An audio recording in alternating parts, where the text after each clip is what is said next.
Қайырлы күн оқырмандарым, бүгін бауырсақтың өте жеңіл және сәтті рецептісімен бөлісетін боламын. Менің каналыма тіркелуді ұмытпаңыздар және қоңырау батырмасын басып қойыңыздар. Алдымен жылы сүтімізді құйып аламыз, одан кейін қантымыз бен дрожжымызды салып, жақсылап араластырып апара жасаймыз, одан кейін бетін жауып қоямыз. Қыздар тек сүтті салмай, сүтпен суды араластырып салсаңыздар да болады. Етілген сармайымызды саламыз, 1 шай қасық толтырып тұзымызды саламыз, жұмыртқа саламыз, жақсылап араластырып аламыз. Ұнды електен өткізіп, жаймен қолмен де араластырып, жұмсақ қамыр илеп бастаймыз.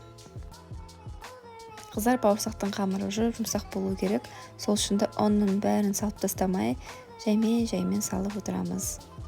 Бауырсағым қолға жабысып жатыр екен деп, ұнды көбірек салып тастамаңыздар. 1,5 сағат жылы жерге қойып қоямыз көтерілуге. Міне біздің әдемі болып көтеріліп шықты қамырымыз. Біз үйде қазір адам аз болғаннан кейін жартысын алып қойдым, морозильникке салып сақтап қойдым.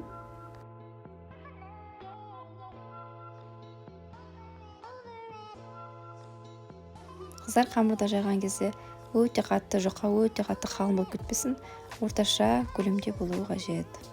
Өте қатты жұқа қылып билеп тастасаңыздар, қамырымыз көтерілмей, бауырсақтарымыз қатты болып шығады. Дөңгелек форма болса, дөңгелек формамен, немесе осындай медиатты стаканмен кессеңіздер болады. Жан жағында қалып қойған артық қамырларды алып қойып, бағанағы қамырдың үстіне қосып жесек болады. Артық қалған қамырдан пирожки, пицца істеп жасаңыздар болады, немесе морозилкаге салып қойсаңыздар болады. Осылай екі жағынан қызартып аламыз. Қыздар, міндетті түрде майыңызды қыздырып алып салыңыздар. Май қызбай кетіп салып қойсаңыздар, бауырсақтарыңыз піспей қалады. Және міндетті түрде орташа отта пісіріңіздер, ас болсын.